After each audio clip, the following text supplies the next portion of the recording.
Assalamualaikum warahmatullahi wabarakatuh. Perkenalkan, nama saya Risma Aulia Hakim dengan NIM 2008031010266 dari Prodi D3 Administrasi Keuangan. Di video pembelajaran kali ini saya akan membahas materi tentang pembiayaan jangka panjang. Berikut submateri yang akan saya jelaskan. Submateri yang akan saya bahas di sini ada 3. Yang pertama ada pengertian pembiayaan jangka panjang. Yang kedua ada fungsi dan manfaat pembiayaan jangka panjang. Dan yang terakhir ada sumber dana dari pembiayaan jangka panjang. Submateri yang pertama ada pengertian pembiayaan jangka panjang. Pembiayaan jangka panjang merupakan salah satu keputusan yang strategis bagi perusahaan. Sumber dana jangka panjang dibedakan menjadi 2, yaitu sumber dana dengan jatuh tempo dan sumber dana yang tidak memiliki waktu. Beberapa alternatif pendanaan jangka panjang yaitu ada saham biasa, saham istimewa, dan obligasi. Sumber dana jangka panjang biasanya digunakan untuk membelanjai investasi jangka panjang. Dengan demikian, dananya akan terikat untuk waktu yang lama di perusahaan. Biaya modal dari sumber dana jangka panjang juga lebih mahal daripada sumber dana jangka pendek. Oleh karena itu, pengambilan keputusannya perlu dievaluasi secara ketat karena akan berdampak jangka panjang bagi kelangsungan hidup perusahaan. Submateri yang kedua ada fungsi dan manfaat pembiayaan jangka panjang. Yang pertama ada suku bunga yang relatif tetap. Pada pembiayaan jangka panjang, suku bunganya ini relatif tetap. Ketika suku bunga mengalami kenaikan, maka nilai aset yang dijaminkan itu juga ikut naik. Namun, jika suku bunga turun, maka nilai aset yang dijadikan jaminan tidak ikut turun atau tetap sesuai dengan apa yang telah disepakati oleh pemberi pinjaman dan peminjam. Yang kedua, bisa mempergunakan aset. Aset yang dipergunakan dalam operasional perusahaan bisa dijadikan sebagai jaminan ketika kita mengambil produk pembiayaan jangka panjang jenis hutang hipotek. Ini adalah suatu keuntungan karena selain mendapatkan pinjaman, perusahaan masih tetap bisa mempergunakan aset miliknya dalam kegiatan operasional. Yang ketiga ada mengurangi beban pajak. Memilih pembiayaan dengan jangka panjang secara tidak langsung bisa mengurangi beban pajak yang harus dibayarkan oleh perusahaan. Mengapa? Alasannya adalah dengan memiliki pinjaman jangka panjang, otomatis perusahaan juga harus menanggung bunga selama tenor berjalan. Tanggungan bunga atas pinjaman tersebut otomatis akan mengurangi nilai laba, sehingga dengan demikian besarnya pajak yang dibebankan juga menjadi lebih sedikit. Dan yang terakhir ada perencanaan arus kas. Pembiayaan jangka panjang juga berfungsi untuk membantu perusahaan merencanakan arus kasnya. Perusahaan yang memiliki utang jangka panjang dengan tenor tertentu dapat dengan lebih mudah merencanakan arus kas karena perhitungan pasti terhadap bunga yang harus ditanggung sudah diketahui. Nah, submateri terakhir yang akan saya bahas di sini ada sumber dana pembiayaan jangka panjang. Yang pertama ada hipotek. Hipotek merupakan hutang yang dijamin dengan aktiva real dan memerlukan pembayaran berkala. Hipotek dapat diterbitkan untuk mendanai perolehan aktiva, pembuatan pabrik, dan modernisasi fasilitas. Bank akan meminta nilai properti melebihi hipoteknya. Banyak pinjaman hipotek yang besarnya antara 70-90% dari nilai jaminan. Hipotek dapat diperoleh dari bank, perusahaan asuransi jiwa, atau institusi finansial lainnya. Lebih mudah mendapatkan hipotek untuk aktiva real yang berfungsi ganda daripada yang berfungsi tunggal.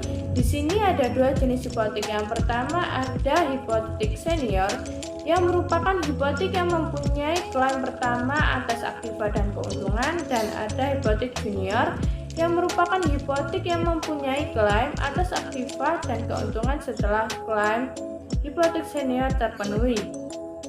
Hipotek mungkin mempunyai clause and provision yang melarang perusahaan menerbitkan hutang tambahan dengan prioritas yang sama untuk properti yang sama. Tetapi kalau hipotek mempunyai open end provision, maka perusahaan dapat menerbitkan first mortgage bond untuk properti yang sama. Hipotek mempunyai beberapa keunggulan termasuk tarif bunganya yang ringan, sedikit pembatasan, dan tanggal jatuh tempo dapat diperpanjang. Sumber dana yang kedua ada obligasi. Obligasi merupakan surat hutang jangka menengah sampai panjang yang dapat diperjualbelikan. di mana obligasi itu berisi perjanjian dari pihak yang menerbitkan untuk membayar imbalan berupa bunga pada periode tertentu dan melunasi pokok utang pada waktu yang telah ditentukan kepada pihak pembeli obligasi tersebut. Banyak obligasi yang mempunyai jatuh tempo 10-30 tahun. Pembayaran bunga kepada pemegang obligasi disebut bunga nominal. Bunga nominal sendiri merupakan bunga atas nilai nominal obligasi. Bunga nominal sama dengan tarif bunga kupon dikalikan nilai nominal obligasi. Meskipun tarif bunga nominal dinyatakan atas dasar tahunan, tetapi bunga obligasi biasanya dibayarkan setiap setengah tahun sekali. Biaya bunga dapat mengurangi pembayaran pajak. Terkadang obligasi juga mencantumkan call provision, yaitu klausul yang menyatakan bahwa obligasi dapat dilunasi oleh penerbit sebelum obligasi jatuh tempo dengan harga tertentu yang disebut call price. Biasanya call price selalu lebih tinggi dari nilai nominalnya. Selain itu, obligasi juga mempunyai sinking fund provision yang merupakan klausul yang menyatakan bahwa penerbit obligasi harus melakukan penyisian dana untuk melunasi obligasi tersebut, sehingga pada saat jatuh tempo obligasi tersebut dapat dilunasi. Metode obligasi ini ada dua macam. Yang pertama ada metode singkat dan metode nilai sekarang. Yang pertama saya akan menjelaskan pada metode singkat. Metode singkat ini digunakan untuk menghitung yield to maturity atau YTM, hasil yang dimiliki pemegang obligasi jika dimiliki sampai jatuh tempo. Rumusnya ada YTM sama dengan I plus N min P bagi N dibagi P plus N per 2, di mana YTM sendiri merupakan keuntungan obligasi sampai jatuh tempo, I merupakan tingkat bunga per tahun dalam rupiah, N merupakan nilai nominal obligasi, P merupakan harga pasar obligasi yang terjadi, dan N merupakan umur obligasi. Berikut contoh soal yang akan saya jelaskan.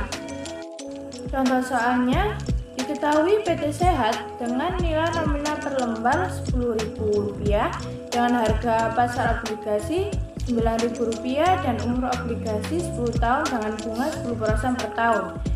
Tingkat pengembalian obligasi sampai dengan jatuh tempo dihitung sebagai berikut. YTM sama dengan I plus N min P per N dibagi P plus N bagi 2. YTM sama dengan 1000 ditambah 10.000 dikurangi 9.000 dibagi 10.000 dibagi 9.000 ditambah 10.000 dibagi 2. YTM-nya sama dengan 0,11,58 menjadi 11,58%, sehingga PT Sehat ini harus mengembalikan obligasi sebesar 11,58%. Metode obligasi yang kedua ada metode nilai sekarang. Menilai pendapatan yang akan diterima oleh pemegang obligasi di masa yang akan datang untuk nilai sekarang. Metode ini digunakan untuk mencari nilai KD yang merupakan YTM sebagai pengembalian yang diharapkan oleh investor sampai suatu obligasi jatuh tempo dengan rumus BB sama dengan I1 bagi 1 plus KD pangkat 1 ditambah I2 bagi 1 plus KD pangkat 2 sampai N per 1 plus KD pangkat N, di mana BB sendiri merupakan nilai obligasi, I merupakan tingkat bunga obligasi dalam rupiah, KD ini merupakan rate of return obligasi atau YTM, N merupakan umur obligasi dalam tahun, N besar merupakan nilai nominal obligasi, dan T merupakan jumlah tahun sampai tahun ke T. Berikut contoh soal yang akan saya paparkan.